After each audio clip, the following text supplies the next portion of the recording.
Okay, Jacob, I know that your life has not been easy, and there's been many times where you've been brought to your knees.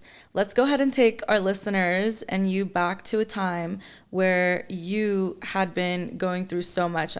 We had previously been talking about how you went through homelessness. You also went through having suicidal ideations, and you also went through so many unhealthy relationships. So let's dive in on what it felt like to being at rock bottom and what emotions came up during that. What did that feel like for you? Yeah, I when I look back at my life, I always think that my soul really wanted to have that extreme evolution in order to be where I'm at. Because on paper, if you look at my childhood, everything was very easy. Everything was very smooth. I grew up with parents who met when they were 16 and 18. They spent their entire life together, quote unquote, happily married. And we took vacations for in the summer to the seaside, in the winter to ski. And yet there was a lot of things that were inside of me that started becoming very accumulative, a lot of little things that were happening in the dynamics in my family that really pushed me to that edge, and it was like living in a pressure cooker. And as I left Slovenia, as I moved out, I found myself so much more comfortable going through the extreme situation than ever going back to what was.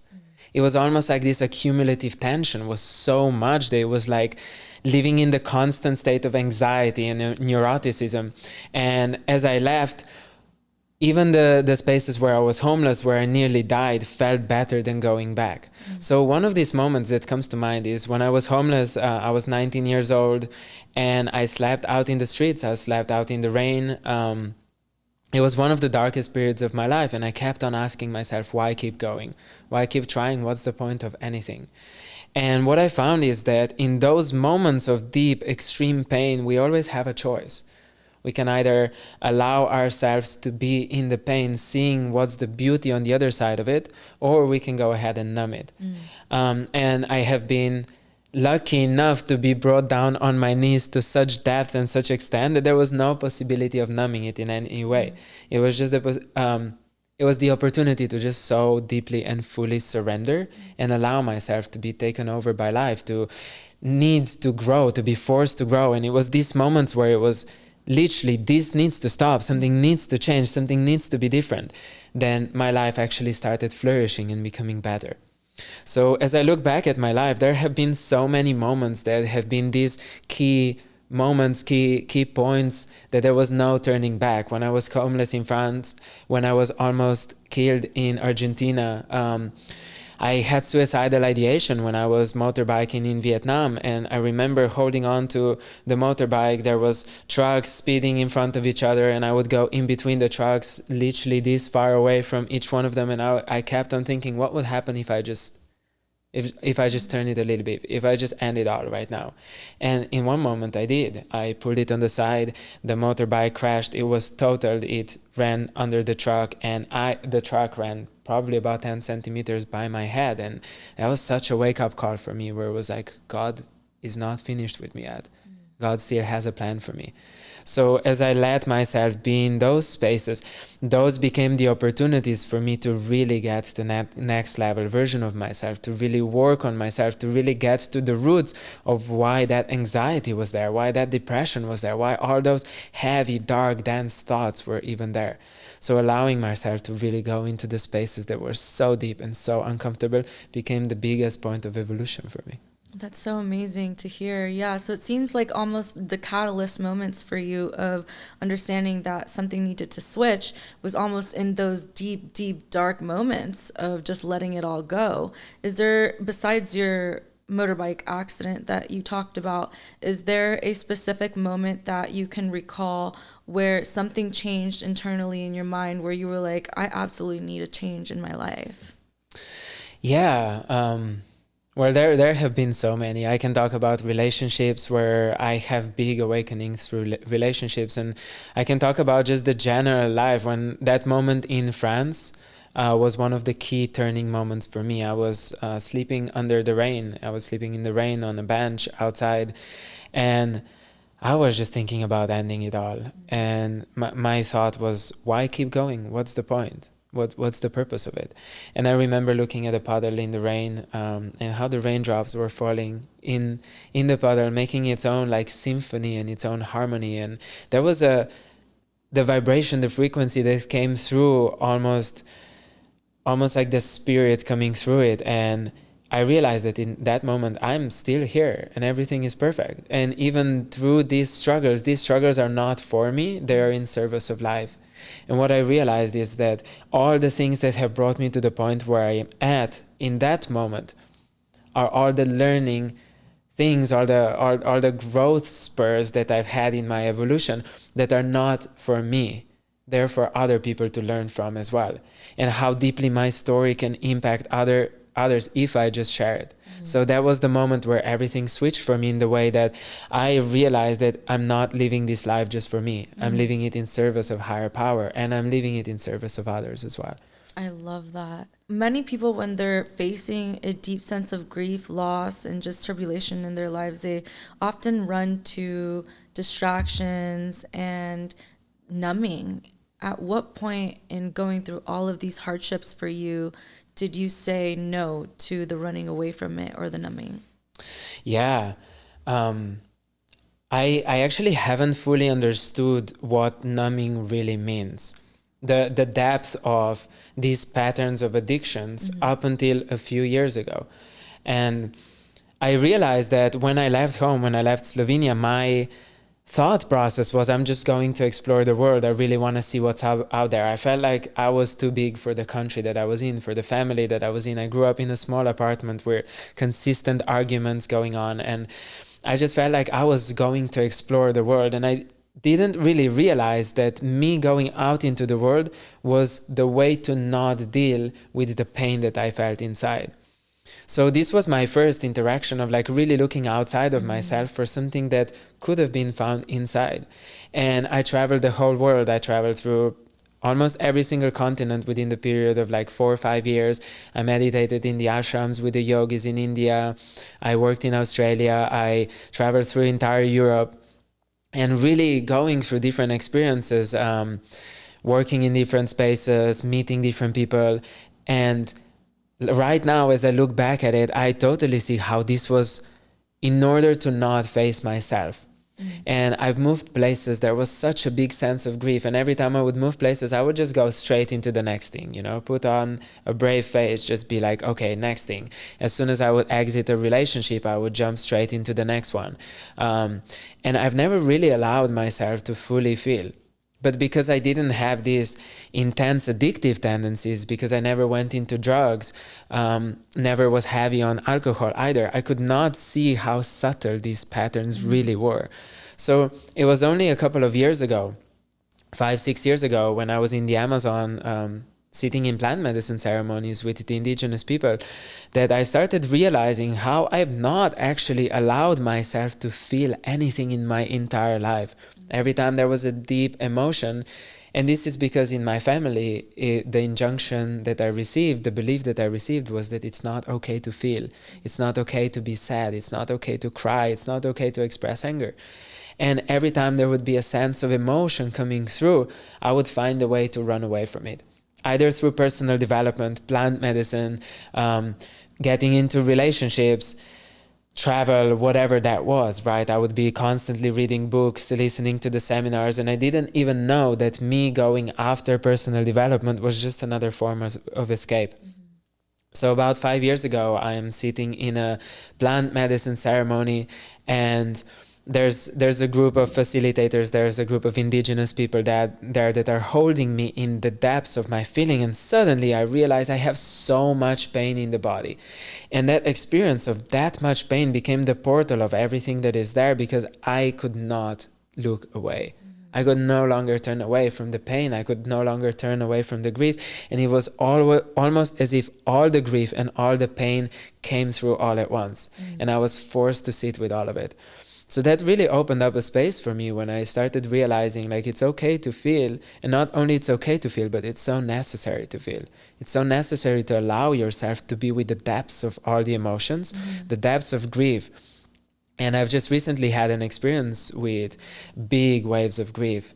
the ending of a relationship where I was feeling that we're going to be together for the rest of our lives. And as that relationship fell apart, as that relationship ended, it created such a deep emptiness inside of me, such a deep void of that was previously filled with that other person. And just realizing that if I fully let myself be in the space of grief and actually go into it, it's creating expansion. It's creating so much spaciousness inside of me where I can allow myself to actually give that to myself instead of looking for it outside of myself. So in these ways, it's been a very big journey moving from so much numbing in so many different ways, but also in like very subtle ways that normally people don't consider to be addictions, to the space where I can actually sit with any emotion at any point through the somatic experience of it and allow myself to be so present with it.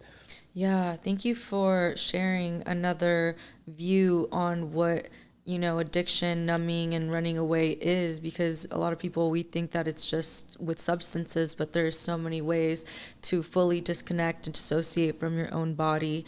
And that's beautiful that it connects all the way back to what your life's work is now and how you teach people to connect with the body, because you are so familiar with how it feels like to be so disconnected. So that's beautiful. Yeah, absolutely. And when we talk about these subtle addictions as well, what I want to add to this is codependency is another form of addiction, right? It's using the other person as addiction to fill the void within yourself. Totally. And what I've learned inside myself when I was growing up, I never got the safety that I wanted. I never got the love that I wanted. I remember I was sitting on the kitchen floor when my dad was leaving for work, and he worked 3 jobs to keep us alive. And my mom was extremely dissociated in that point. So I didn't get a lot of emotional care that I needed. And I remember sitting on the floor and crying for him not to go. And at some point when I was a little bit older, a couple of years older, I think I was around 10, 11, 12 years old, I mentioned to my mom, I wish we could just lock the doors and nobody could get in and out of their house.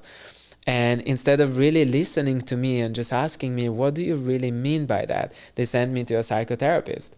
They sent me to a psychologist to like talk about that. And I just felt so shut down because I just wasn't seen and heard and listened to.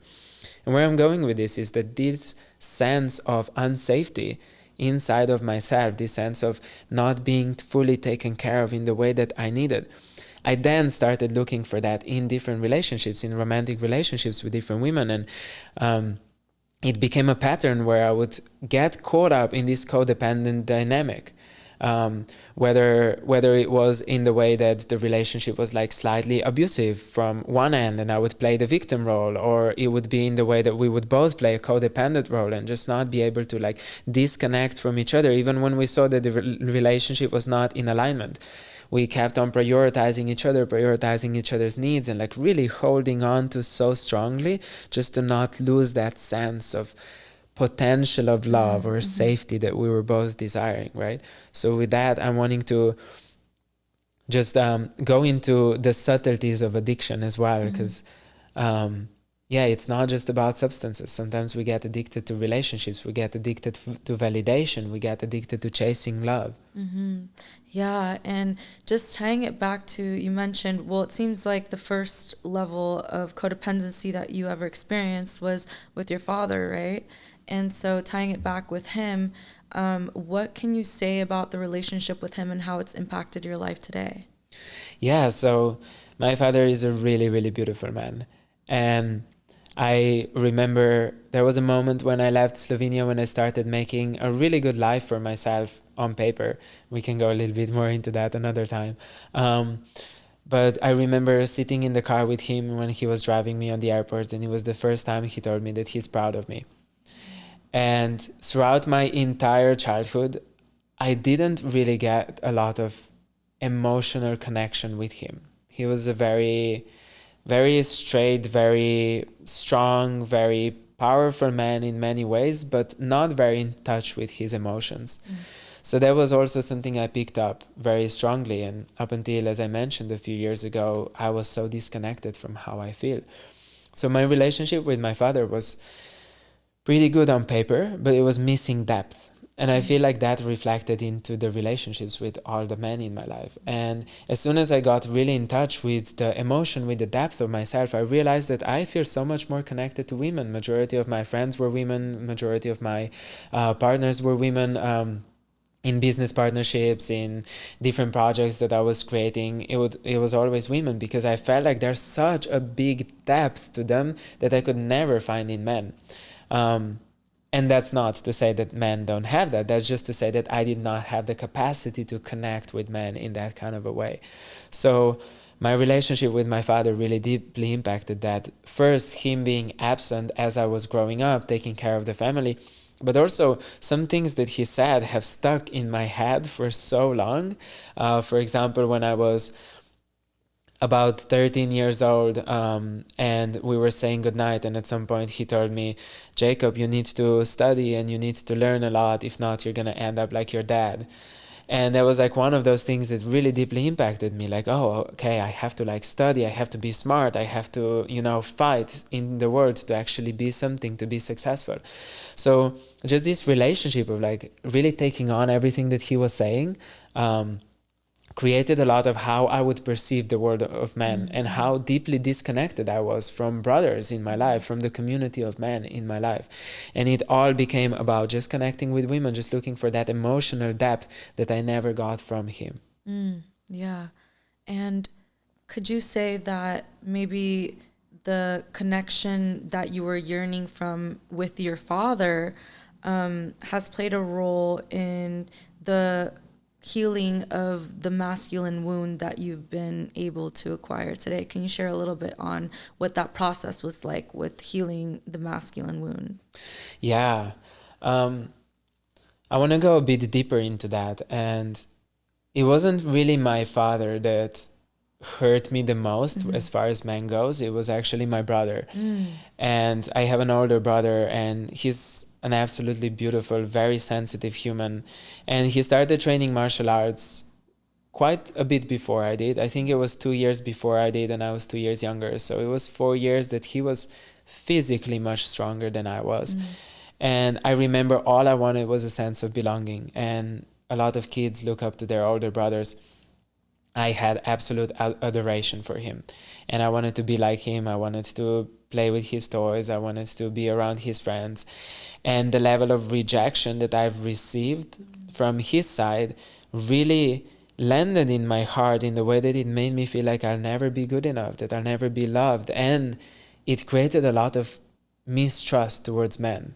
So not really being able to trust men, not being able to connect with men, because he made me walk 20 meters behind him when we were going from school, so I wasn't embarrassing him in front of his friends, and he would beat me up when we came back home. So just this level of like, I'm never safe around men was really following me through a lot of my life. And what I did to heal that was, there was a moment in one of my relationships where one of my partners pointed out that I really only have women in my life. I really only had like strong connection with women. And as she pointed that out, I started reflecting on that, and I was thinking, I actually cannot connect with men on such a deep level. And I noticed the belief that men are not that deep. Men do not have the capacity to go in that depth, which is a total limiting belief. I worked with dozens of men since, both as one-on-one clients as well as in business partnerships, and total myth, right? And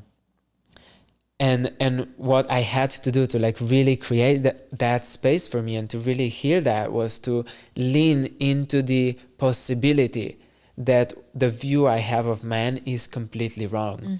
And as I did that, I started surrounding myself with people who I really looked up to, who I admired, who I connected with very deeply. And I actively sought that same relationship I had with women with them as well. So actually going out of my way and calling up my friends and being like, hey, can you hang out? Can we set up meetings? And I have a really solid community of men in my life right now, which I meet with them every week, every other week. We have our own little masterminds where we connect, where we talk about things that are important for us, where we grow our businesses together, and we talk about the challenges that we're facing. But that took a lot of conscious effort. It took a lot of breaking through the mistrust I felt, and also letting myself be fully held by my brothers. Yeah. So allowing myself to go into those spaces of vulnerability where I felt like I'm going to be so unsafe, and just letting myself be that, and being witnessed by my brothers, by my community of men, and letting them hold me when I was on the rock bottom as well, when the relationships were ending, and I've let them be there for me, creates this beautiful opportunity. And I think a lot of people are just struggling with vulnerability. And as soon as there is the openness, there's not a lack of depth. It's just the walls that we've built to protect ourselves. Yeah.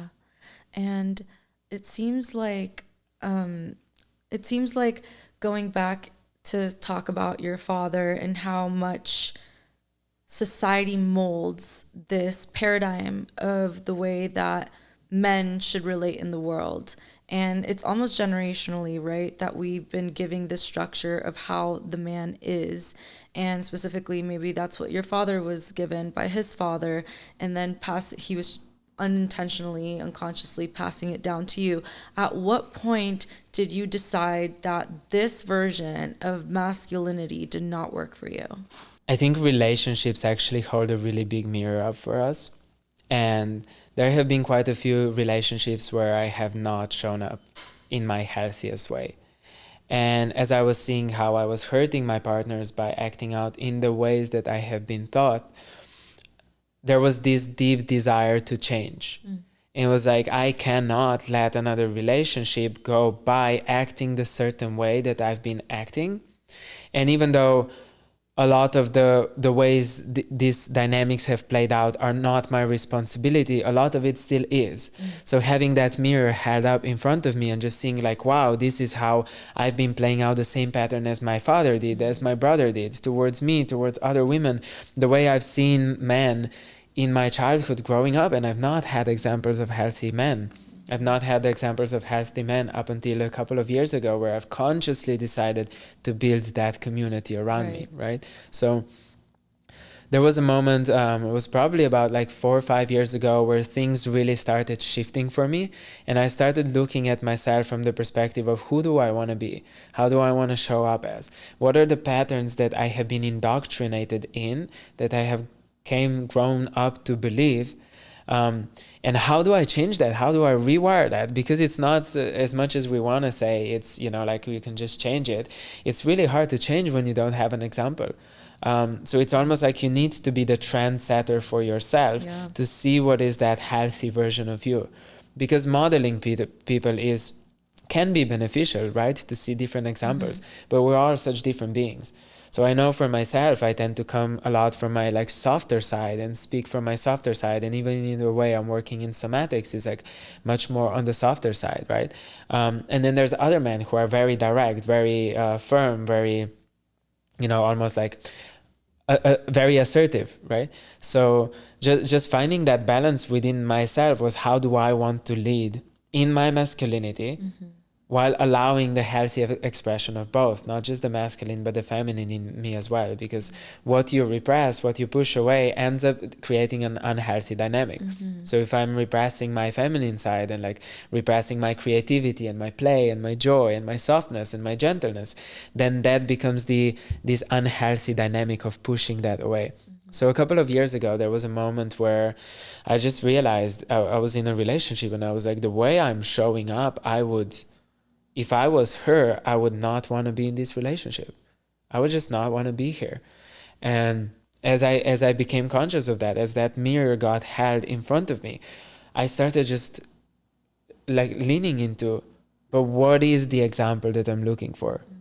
And how can I find that in the space where I'm surrounded only by women and I do not know any conscious, healthy men? How do I find that example? So what I ended up doing was like really having to rely on myself to create that example for myself. And that's a long journey. That's a longer way to be, right? So over time, it became more of like inviting in more men and inviting in more of the modeling opportunity to actually see how they are showing up, how they are with their wives, how they are with their parents, how they're showing up in the world.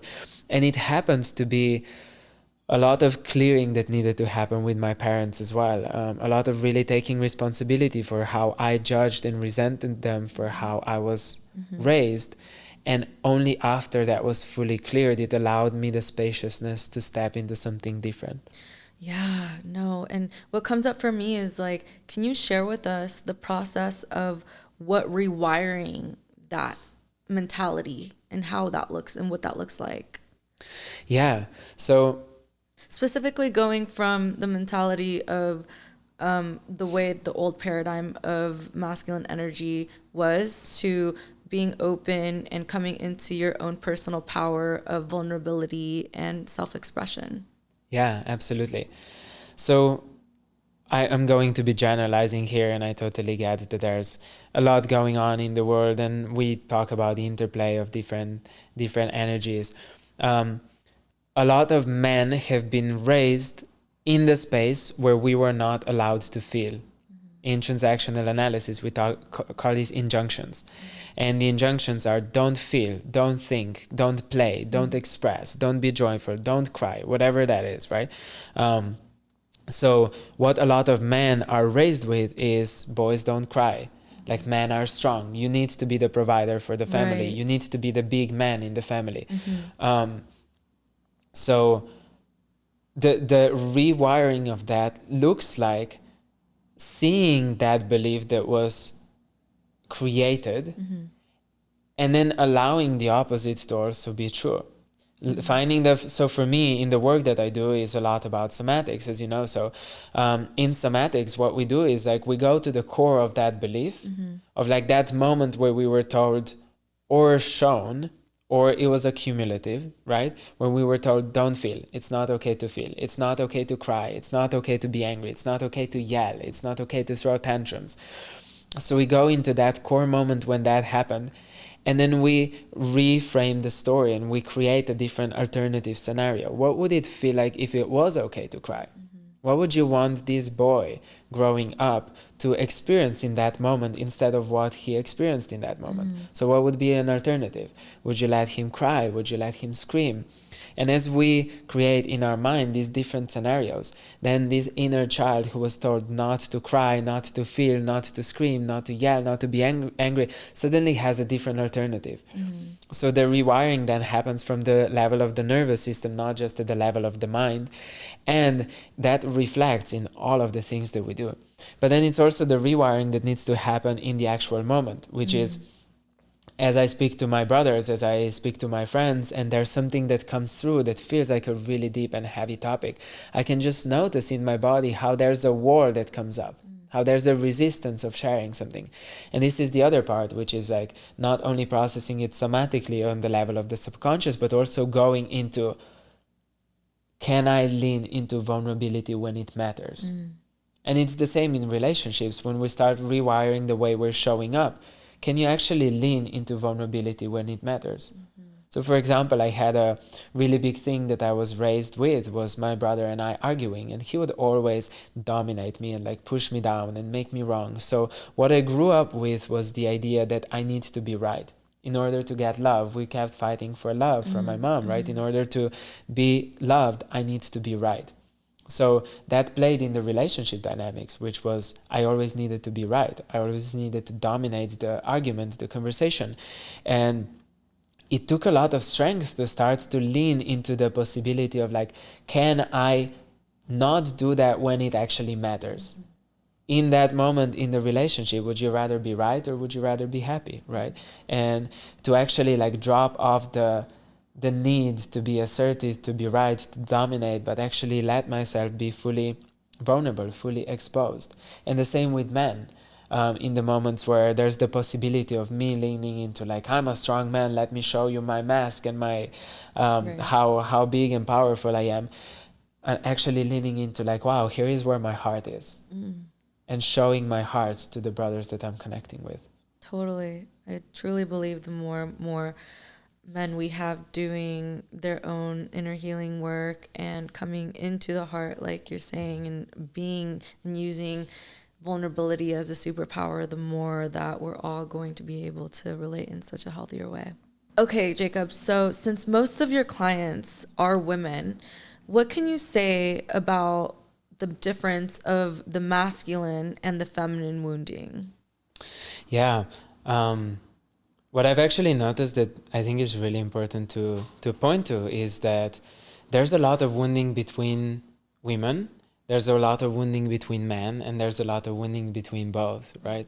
So when I work through different processes, when I take people into the somatic journeys as well, what I notice is that the sister wound is often so strong. It's a lot of like the jealousy, the backstabbing, the competition, the stealing the man away. It's always the same themes that kind of come through, and the importance of sister healing is just as important as like the healing of like men in relationship with each other, Yes. right? But the thing is that something that one of my friends once shared with me was women are always facing each other when they're talking. They're always doing the activities that face each other, that connect with each other. Men are always doing the activities where they sit side by side with each other, where they're facing in the same direction. And I feel like this really beautifully represents how we are connecting with each other. So women are much more emotional, fluid in the moment. Men are much more direct and like goal and focus, vision oriented. So that creates a lot of wounding in between both as well. Because when a woman is just wanting to feel validated in her experience, in her emotions, in her reality, and the man is very focused on the vision, then that creates this separation where he might not be able to meet her where she needs to be met. And I find that the masculine is the one that holds a tighter container. And I believe that this is also the reason why majority women come into our containers. And from next year onwards, we're choosing to only be working with women as well. It's because there's this deep desire of craving of the container that is actually strong, that can hold for all of the emotions, not just some of it, that doesn't let them know that it's less than and that it's not okay to be all of themselves, right? So the container that is strong enough to be able to validate all of the experience and being able to actually hold for all of the emotional landscape. So what I have found also in my relationships, in my previous relationships and in the clients that I have worked with, is that these little things, unless they're like actively worked on, they often become really big. So it's just these tiny little moments where a woman wouldn't feel validated from her partner, or the partner wouldn't feel celebrated by his woman, and they would just these small things would just start escalating and becoming bigger, and they end up growing a lot of resentment in the relationships.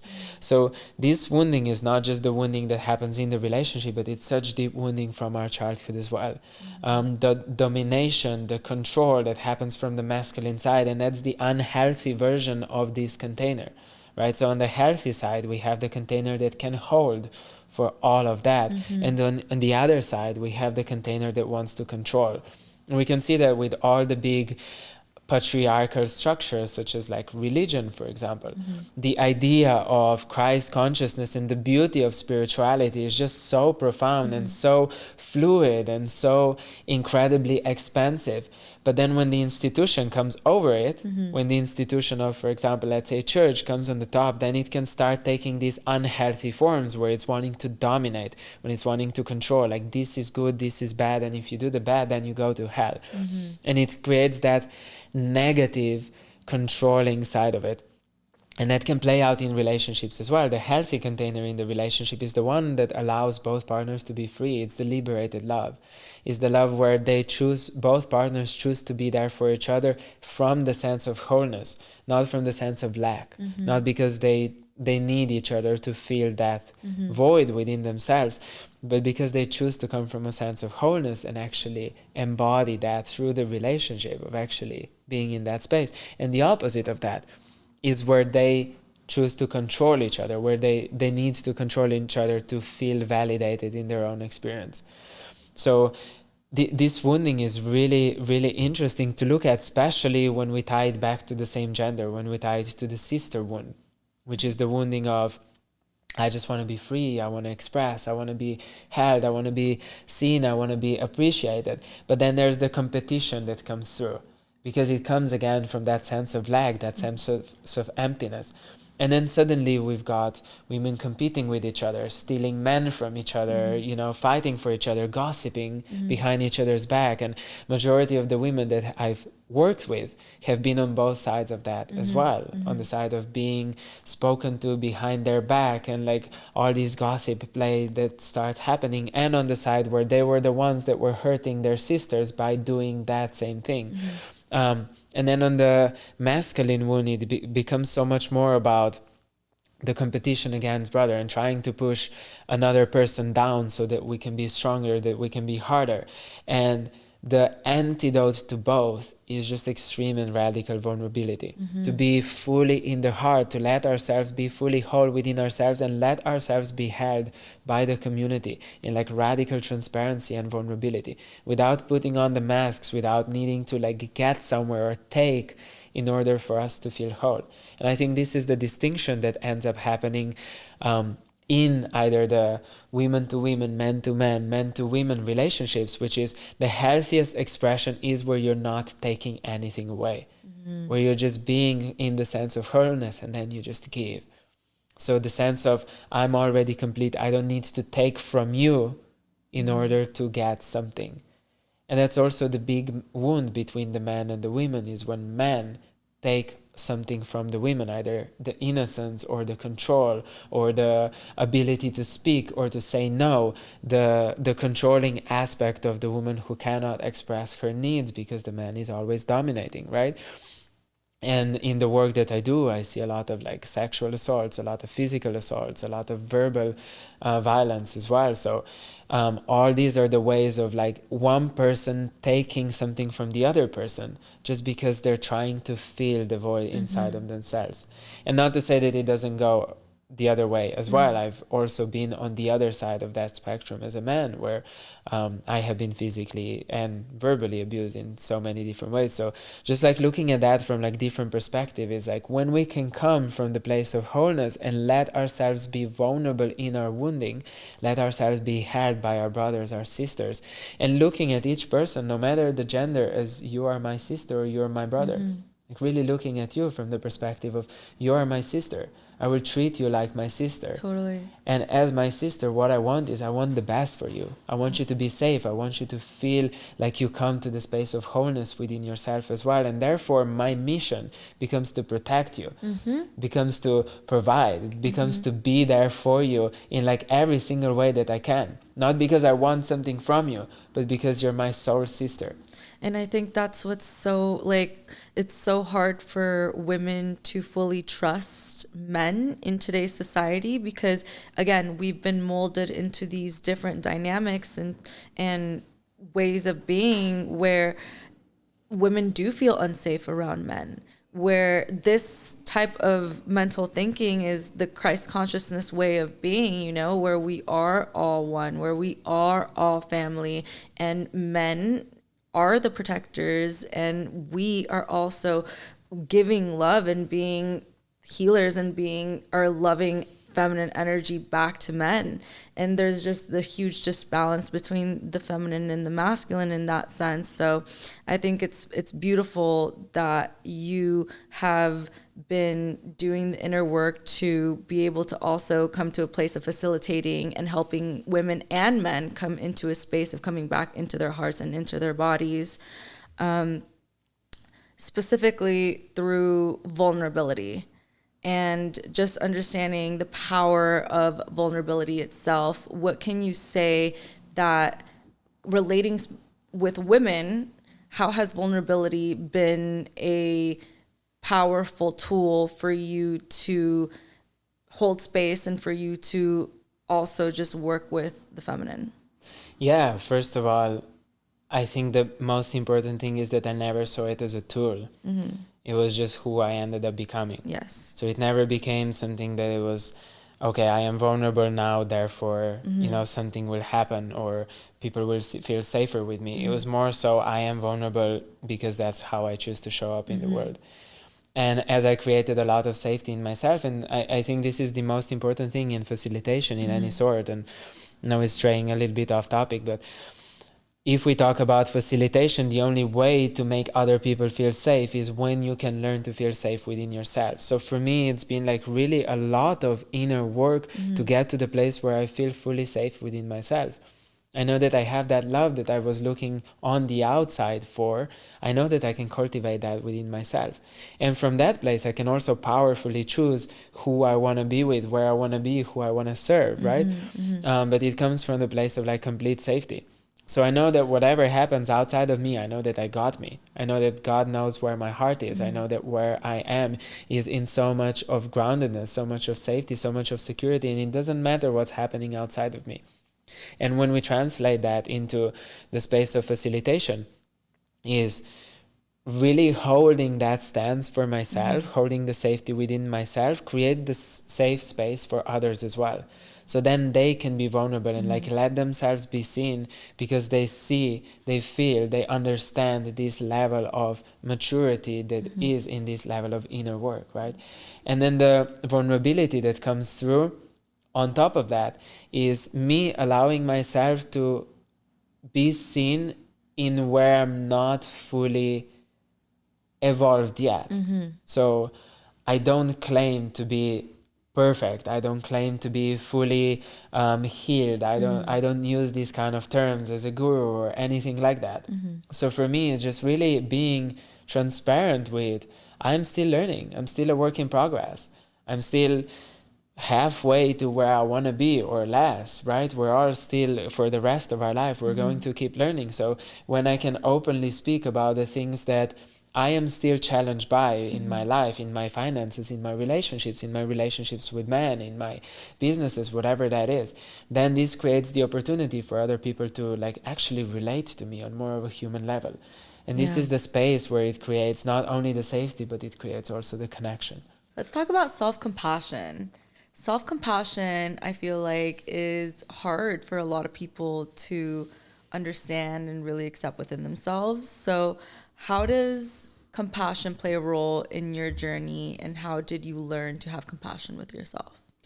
Something that I've learned is people are really hard on themselves. I've been really, really hard on myself too. And looking back at certain moments in my life where I feel like I could have done better, but I didn't, it created a lot of shame. It created a lot of self-judgment. It created a lot of resentment for myself for how I've shown up, how I've been, both to myself, to other people on the path. And the biggest thing that I've learned in terms of compassion with myself is to learn to clean everything up, to actually learn to go back and make things right with other people and with myself. And then having the grace with myself, knowing that I did the best I could with what I've got.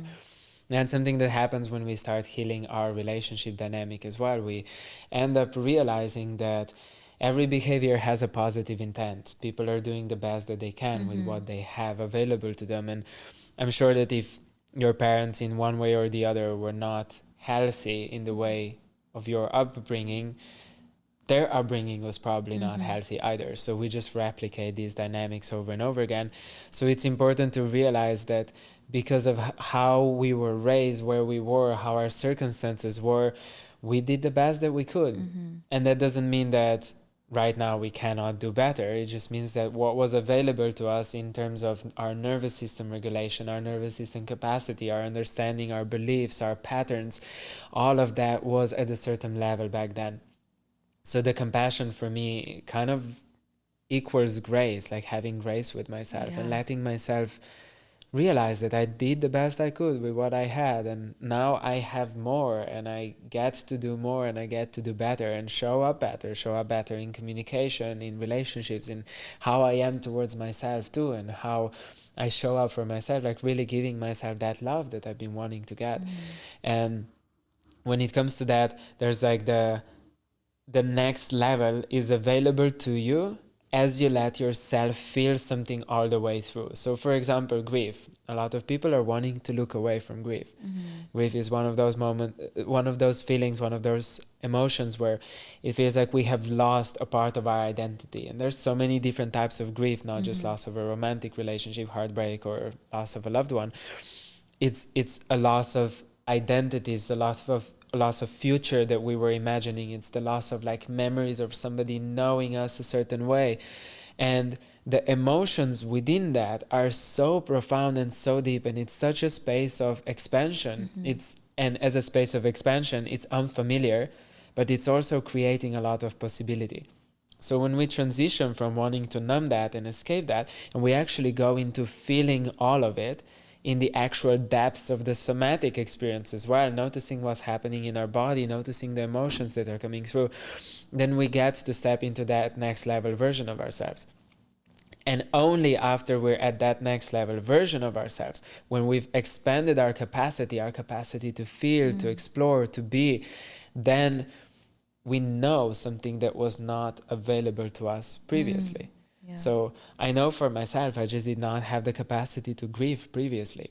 Whenever I would move from one place to the other, when I would leave relationships, when I would lose some things, even when I was like robbed in Argentina and I was left in the desert to die, there was like a lot of grieving that came through to the loss of identity or loss of items, a lot of like physical possessions as well. And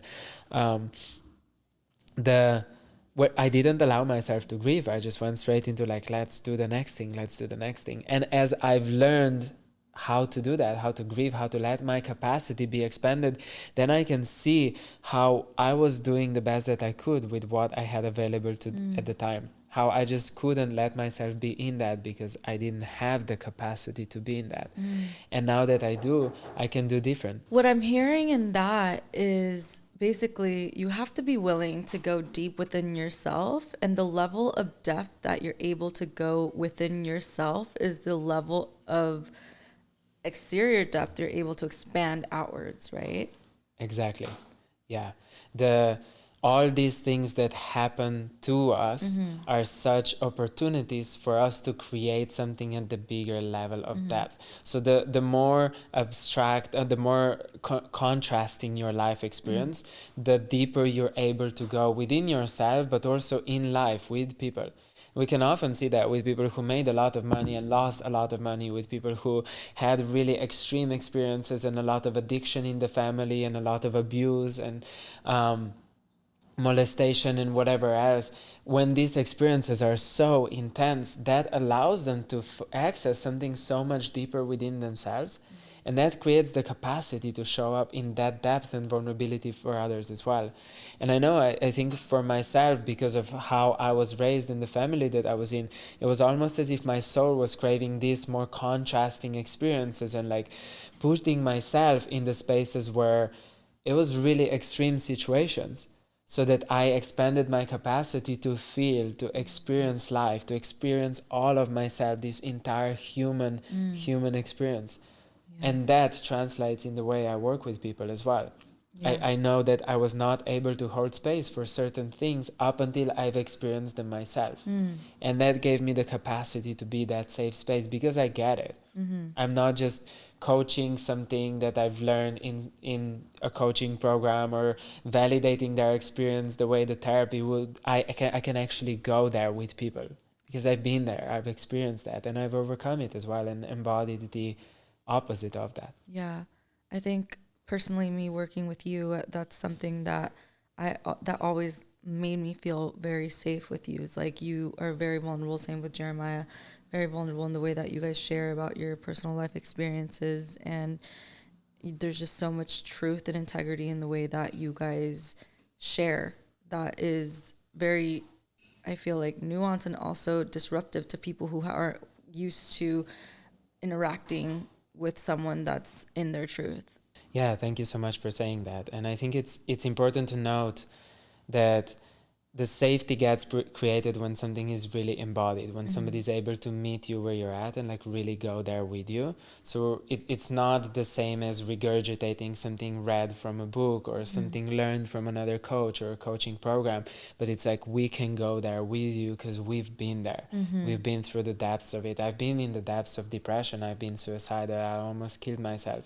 I've been numbing, I've been trying to run away, I've had all these adverse life experiences as well, and through that there's the recognition as well to the mutual humanity, the understanding of how we're having this experience together, we're sharing this experience, and then also through countless clients and working with hundreds of clients at this point, just seeing how there's a lot of things that keep coming up, a lot of similarities, a lot of same patterns, a lot of same traumas that keep repeating themselves.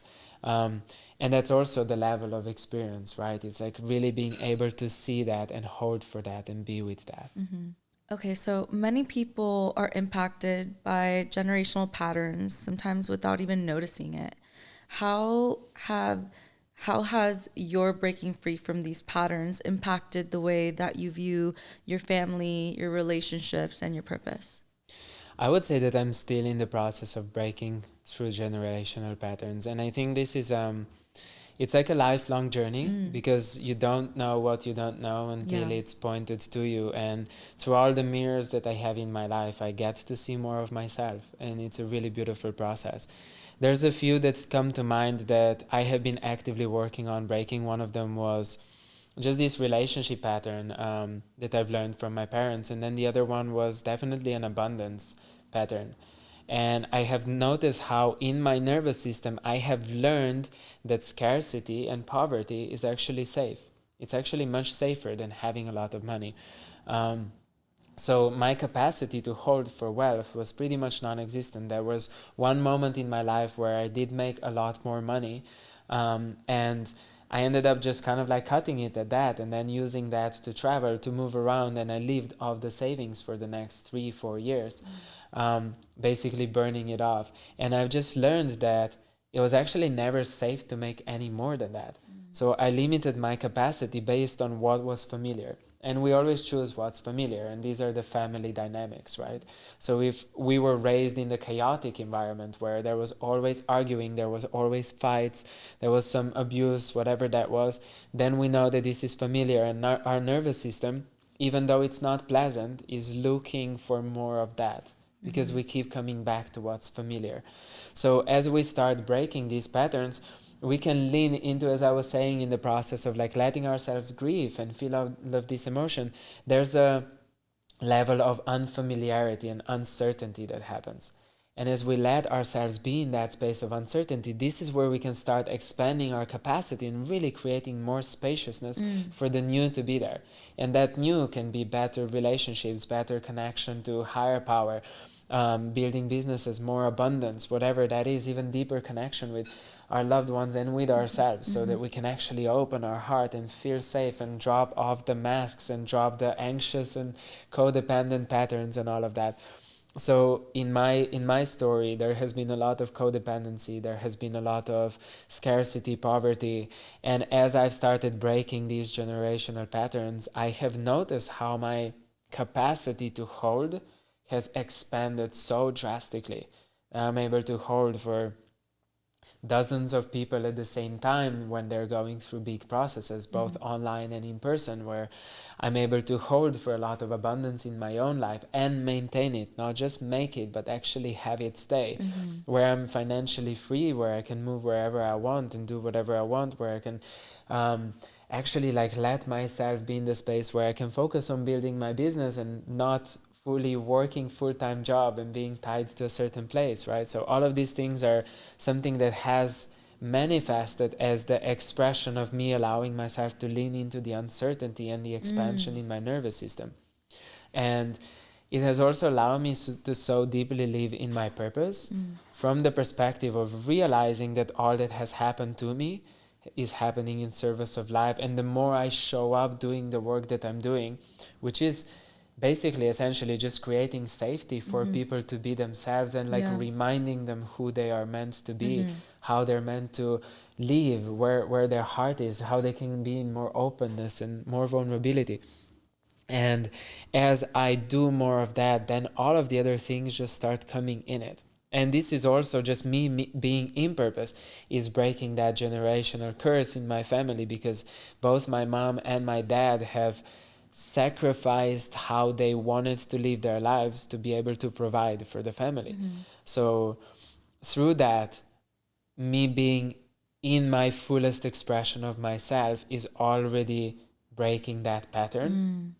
And the more I do what I'm meant to do, the more I'm called here to do, the more that is it's expressing itself in more abundance and more beauty and more deeper connection, and the impact that it has on people. Thank you, Jacob, for being so vulnerable and opening up today. I'm sure that many of our viewers are going to find a lot of the stuff we talked about helpful. And if you've resonated and you like all of the topics that we went through today, we invite you to click on the description link below and join our wait list for our free 30-day challenge that specifically is for women only. We're going to start on January 1st. If you're ready to level up this year and take yourself seriously, if you're ready to let go of addictions, if you're ready to step into your power, then click on the description link below and sign into our wait list for the free 30-day challenge that we have for women coming up this year.